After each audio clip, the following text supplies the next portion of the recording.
Hi guys, so yeah, Pillage is officially now my favourite game to play. Absolutely love how easy it is to pick this up, how easy it is to play the game, and how much fun it is as well. So yeah, absolutely thoroughly enjoying this. And as you would have seen over the last sort of good month, I've been building a board, all the terrain pieces, and everything I need to be able to sort of really immerse myself and have a great game of this. You'd have initially seen though when I first sort of started making this. This was going to be the board I was going to make. As you can see, making a board in several parts. And one of the reasons I was going to do this was storage.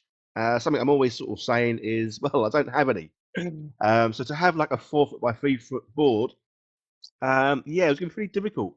So that's why my initial plan for this and what I started out doing was to make the board up in 4 parts. So each part reasonably big, but obviously I'm making these nice and flat, which I've done with my main board. Although you will see in some upcoming videos, I am now making some terrain pieces to go on top of the board, just to give it some sort of shape here and there. But yeah, initially the plan was to make 4 of these boards up, nice and flat, because then say they can be just stacked on top of each other. But when put together, they would make 4 foot by 3 foot. And obviously, the great thing about doing it this way is you can then sort of make more of them to make an even bigger board. So using some 3mm MDF that I just had sort of lying around. Obviously, I do a lot of videos with laser engraving, so I've got a lot of this stuff. Magnets, yeah, I'm always buying magnets because I just love magnets. So yeah, my plan was to use these ones. They seemed powerful at the time, but obviously this is the only reason they're powerful is because they've got loads more magnets behind them. When you get a single magnet on its own, yeah, it wasn't quite as strong as I sort of wanted it to be. So these boards, they will warp a little bit. So the fact that I've glued 2 together, I wanted to make sort of something in between, and then put another 2 boards on top. So the boards were a bit thicker and stronger, and obviously somewhere for me to inlay the magnets around the outer edge. So 3D printed these little bits, little spacers, really, I guess, just to sort of put the next sort of boards on top. But again, I wanted to keep it sort of lightweight, so these are filament 3D printed, just because obviously, it is nice and lightweight. So yeah, to say this is why. So guys, if you want to see the big board, skip ahead. I will try and leave some sort of timestamps down the bottom. But as always, I like to sort of show everything I do, even if sometimes plans change.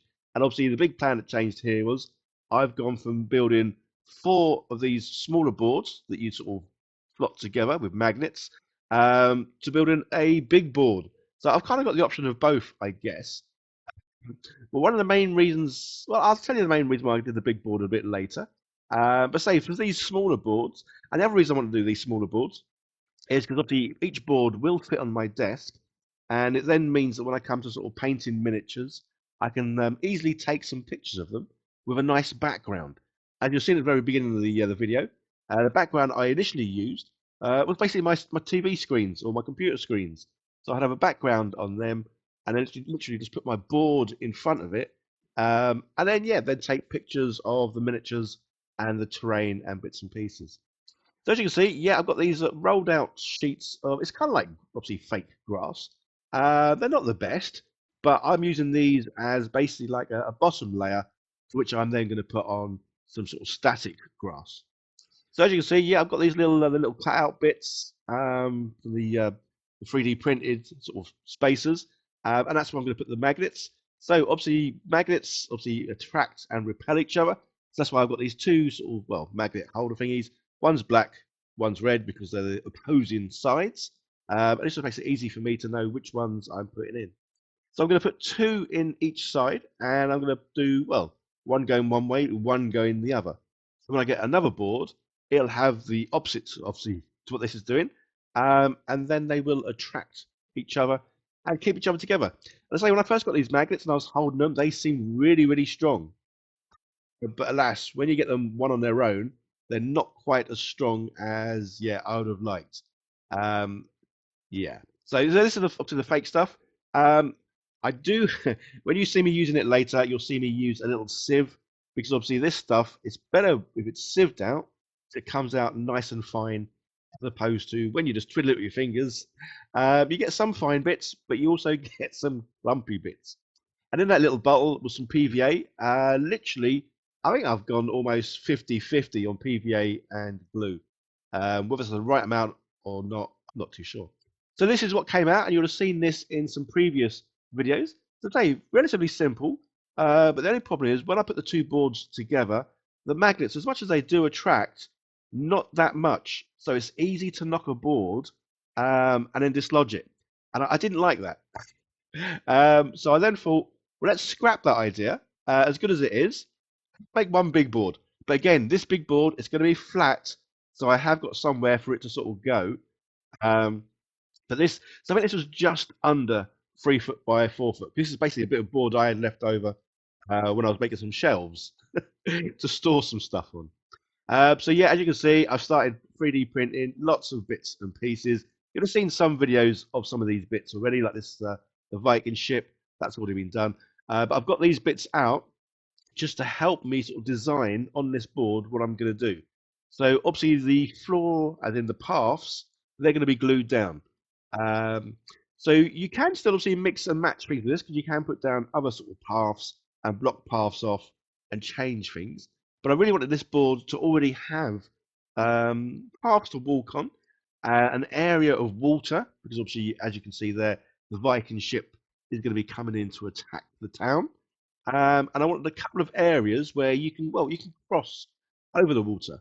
One, obviously, where the land's a little bit higher, so you can just walk across. And the other one, as you can see there, it's got a bridge. But with the bridge, I've also got a broken bridge, so you can change it so the bridge, well, just isn't there. So these things are printed out. You've seen me print these out before, where I have made sort of modular walkways or footpaths. But say, obviously, these ones are going to be glued down. So I printed them out nice and neat, but obviously I don't want them to be sort of straight edged like this. So yeah, so I'm just going to sort of like cut off bits of the edge bit just to make them uneven. And obviously these are going to have sort of grass going over the top, dirt going over the top as well. So for this one, rather than using super glue, which is normally my sort of go-to glue, using a good old Gorilla Glue. I love this stuff because this stuff it bonds as good as super glue. Takes longer to sort of to firm up, which means you do have a bit more working time where you can sort of put this somewhere. And if you're not 100% happy, you can sort of move it around, which is pretty cool. The only other downside to this stuff is it's as sticky as anything. So if you get it on your hands, yeah, you want to kind of rub it off straight away because it's just a mess. It's yeah. So yeah, sticking these bits down. Say on the board, I did sort of draw roughly kind of what I wanted. And again, I was just trying to think of sort of scenarios in my head. I had a look at the back of the Pillage book. There are some scenarios in there. Obviously, that's something I love about this game. You can just make up your own scenarios, or you can do sort of history, real life scenarios by just, well, looking up around this era. So this is sort of the Middle Ages. I think it's sort of like, is it the 800s or 600s to just over 1000 sort of BC or AD even. So yes, you can look up obviously proper historical events and do, well, do some proper battles. So this is where the water is going to go. So in my mind, as you can see there, this is where I am a big kid. I'm visualizing the Vikings getting off their boat, running along the side, and then going to say this little path here is a small narrow path. So with this game as well, obviously your figure can't go through areas that are wider than its base. So that's why I've made the walkway there. It's just the right size for one figure to sort of go through at a time. It's a bit of a bottleneck, which is quite cool. And then for where the water's going to go, I wanted to obviously make the edge sort of raised up. So using again some 3D printed little rocks. You might have seen them before in, well, some other videos where the paths are in. And then using a combination of some fine sand and some sort of, well, thicker, grittier sand. Again, just to make it look a bit more natural. And again, this hobby, absolutely, I love this hobby. Yeah, obviously I had this channel for over 5 years now. Still absolutely love what I do. I know things have changed from my earlier years where it was probably more like Blue Peter. And I was making things from literally cardboard boxes, recycled stuff. But then obviously 3D printers sort of came along for me anyway, and that has changed a lot in how I do things, and that just shows obviously the progress of time. Say I'm old. I'm 57, so yeah, I've seen a lot of changes throughout my life. And 3D printers, yeah, they've been one of the best. I mean, if I was a kid and I had 3D printers, it'd just be nuts. Well, saying that, I am still a kid because I'm a big kid. So yeah, putting the sand everywhere. This is kind of what I've got. Yeah, pleased with what I've done so far. So I've primed it already. Primed it all in black, but then around where the water is, as you can see, yeah, I've given that a bit of a dusting of green, just to make it look well a bit slimy out when I come to do the other bits. So my plan for the water is to eventually do some sort of like resin over the top, just so it's got a bit of shine to it. But rather than doing obviously thick old resin, I had a cunning plan. Again, this is one of these things where at the time it seems like such a good idea, but you'll see later on, I changed my mind totally on this. So yeah, got the old toilet paper and then a big bowl of PVA and water, and thought, yeah, I'd do this because obviously it'll raise it up a little bit, but it'll also give it some texture. And then say in my mind, I'm thinking I'm going to paint this and then put a thin layer of resin over the top just to give it the shine. Well, as you can clearly see, I am absolutely coating these in PVA glue. This is something I haven't really done for ages, as in even like paper mache. Would have done it as a kid, not really done it as an adult. Um, so yeah, I just put far too much PVA and water in this. I left it for a couple of days. It was still as soft as anything. So I thought, well, okay, we'll just carry on and do some other bits and pieces while that is drying. I say I'm sure I left it about 4 days in the end, and it still wasn't dry. So for the grass on this, so those sheets that I did before, they were quite expensive. It's crazy how expensive stuff can be. I think they were £10 a roll. So rather than using that again, I got these cheaper ones. I think these may have been on Temu. Not 100% sure. Maybe even been Amazon. I really can't remember. I'd need to look it up.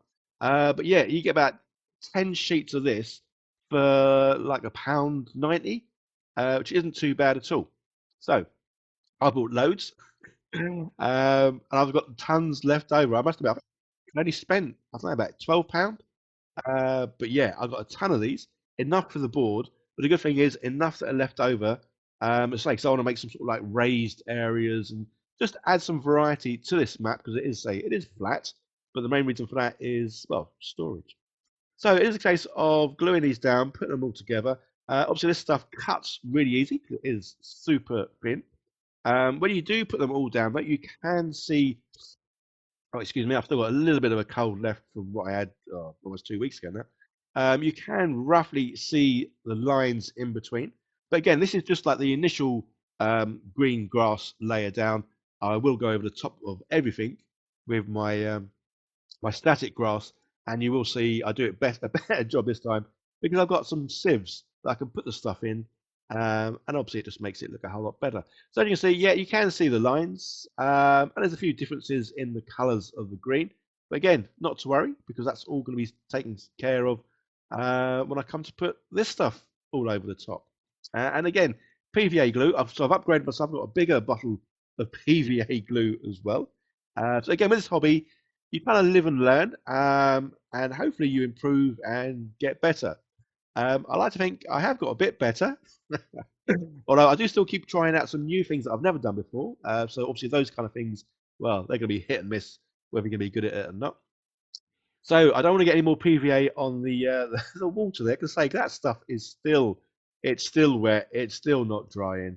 Yeah, so I don't want to get any more PVA on it, otherwise, well, it'll just never dry. So yep, squirt, squirt, squirt with this stuff. Say I think the mix it might be a little bit more water to than PVA. Might be 60-40. I'm not 100% sure.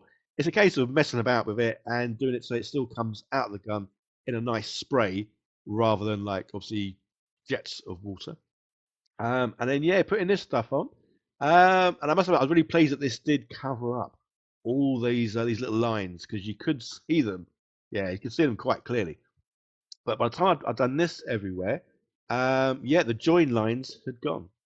So this other stuff I've got, it's I'll have to look it up. It's kind of like coconut-y sort of flakes. I'm not too sure. This is where, guys, I need to do scripts sometimes, I guess. Well, I don't like doing scripts. I just like winging it and having fun. So yeah, so that's all down. And then say this stuff, it still hadn't dried, but I thought, well, if I put some paint over it, that that might help it dry. So yeah, as you can see, I've got some big bottles in the back there, big yellow, big blue. Mixed them together, got a kind of a greeny, bluey sort of colour. And looked at it and thought, nah, this is looking like a dog's dinner. This isn't how I had it in my mind. This this is looking pants. So as always, if you're doing something and you're not enjoying it, or it's not making you happy, and this certainly wasn't making me happy. Yeah, I got rid of it, and I'm so glad I got rid of it. 'Cause again, this is one of these things where if you're making a board up, the chances are you're going to be spending a lot of hours playing on the board. So you really do want to make it well as best as you can, so it's enjoyable. And yeah, say look at this stuff. I don't think it was ever going to dry, to be honest, because I even got a hair dryer out on this. Obviously, I don't own one myself, but my partner does, so I used hers. Um, and yeah, so got rid of all that stuff, and then I thought, well, let's leave that for a little bit. So then I went to the that sort of cork stuff that I put down. Meant to look like mud on the side of the sort of the path where it goes into the grass. Didn't look that muddy, so I thought, well, I'll go over it with one of my homemade wash. Again, this will just make it darker, wetter, and hopefully kind of like blend it in to the grass. The grass still looks obviously wet and whatever here because I have recently just done the PVA bit, um, and then the fake grass on top. So obviously, I'm kind of doing a lot of things to it at once. So then I thought with the water, or where the water's going to go, I'll paint the wood with this. So because this stuff, I've put too much washing up liquid in it, so it's got a lot of bubbles. But the good thing is, when I did the wash over the wood, obviously it soaked into the wood. It gave this really weird looking pattern where all the bubbles were. They left sort of marks, but I really like the look of that, and thought that came out really well. So it was like, yeah, that's one of these again, these happy little accidents, but I liked it. So I say my plan was to put some of this UV resin over the top. Um, got quite a lot of this stuff, so yeah. And I'm not going to do it too thick. I'm literally going to pour it on and then brush it around, and then use the UV light just to harden it. As I say, it doesn't need to be deep. My main thing I'm going for here is just so it's shiny because that's what I want from the water. I want a sort of reflection coming back. So when I put the Viking ship on it, which you would have seen in some of the videos, yeah, it does have that nice reflection. As you can see, yeah, it wasn't coming out that little nozzle enough, so took it off. Um, and then obviously this stuff doesn't cure unless you use the UV resin, or obviously take it outside and the sun will do the job for you. Um, so you have got plenty of time to sort of move this stuff around. And that's obviously exactly what I'm doing here. And the good thing here is it doesn't need to be neat or perfectly flat. So any sort of shape to it is good because then that'll just make it look more natural with the water. So when you do get the reflections, they'll have like a ripple sort of effect to it rather than being sort of completely smooth. Again, another one of these little happy accidents because I am really, really pleased how this has come out and how it looks. But again, guys, this is what I always say. Whenever I'm doing something and something's not going to plan or doesn't look quite how it looked in my head when I first thought about doing it, doesn't matter how much time you spent doing it, it's always worth stopping and then taking it away and then restarting it. So I've played on this board now. How many games? I think I've had 4 games. Um, really enjoyed them, really fun, and obviously I'm going to have a ton more games on this. So again, this is where I'm really pleased that I did take away that paper mache stuff because it just looked, oh, it looked like a dog's dinner. And to say the fact that I don't think it still wouldn't be dry now, which is obviously quite a few weeks after I made the board.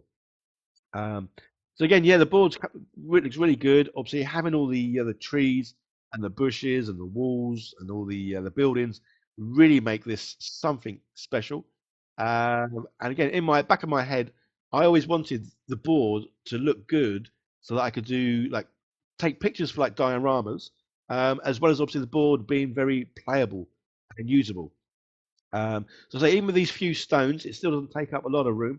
It does just slot between my desk and another desk. So yeah, it's too big to put on a shelf anywhere. Um, but yeah, just slotting it between two desks is absolutely perfect. So as you can see, that you can sort of see the ripples still in this stuff, which is really good. Use a bit of the old sort of plastic on the sides, just so the stuff wouldn't obviously dribble off. Didn't do too bad a job. Went along afterwards with a scalpel to sort of trim these bits off. Um, and yeah, it looks good. So last sort of few things to do really, and that's just to add a few more of these sort of little bushes, little tufts. Again, more variation in the grass and all the rest of it. So a lot of these are going to go along the water's edge. These will help fill in any gaps where, well, there are gaps. But yeah, you kind of expect more stuff to be growing along the side of the water because, well, it's been watered. So these things do have sort of sticky back sides to them. Um, I think because I'm putting them on something that's not sort of perfectly smooth and flat, that's why, yeah, I'm sticking a bit of glue in just to make sure these things aren't going anywhere. That being said, they still do come off a little bit. And there we go. There's the board. And I say, absolutely love the look of this. Say, even with just obviously how I've done it, there's quite a lot of variety in where you can have the buildings, the trees. I say the big bridge there on the left. That's I've got another bridge that's in two parts, so you can do it so the bridge isn't accessible, and you can have a boat that comes in even further. Again, love this. So I played the scenario where the Vikings are on the boat and come in. I played the Vikings, unfortunately didn't succeed. Yeah, and the defenders set fire to my boat as well. But absolutely love how it has come out. And say having the scenery, the terrain bits. So I've just started making some raised rockery areas as well. So there's that height bit for the archers and areas that you can't quite get to, or you have to climb them. But yeah, guys, absolutely love the board. Hope you guys enjoyed the video. Yeah, like, share, leave comments, all that fun stuff. Let me know what you might want to see in upcoming videos. You guys take care. Yeah, see you in the next one. Bye now.